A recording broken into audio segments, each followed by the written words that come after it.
Telangana municipal పోరు ముగిసింది. ఇప్పుడు అందరి కళ్ళు ఫలితాలపైనే.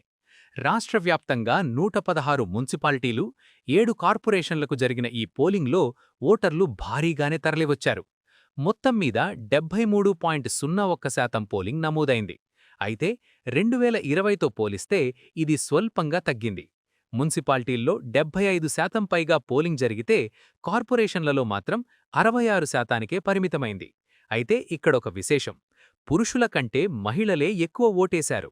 73.39% మహిళా ఓటర్లు తమ హక్కును వినియోగించుకుని తీర్పును ఈవీఎంలలో భద్రపరిచారు.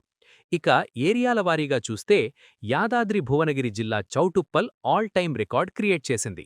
ఏకంగా 91.91% ఓటింగ్తో టాప్లో నిలిచింది. చండూరు, జిన్నారంలో కూడా 90%కి పైగా పోలింగ్ జరిగింది. కానీ నిజామాబాద్ కార్పొరేషన్లో మాత్రం కేవలం 59% మంది మాత్రమే ఓటేశారు. ఫిబ్రవరి 13 ఉదయం 8 గంటల నుంచి కౌంటింగ్ మొదలవుతుంది. మధ్యాహ్నం కల్లా క్లారిటీ వచ్చేస్తుంది.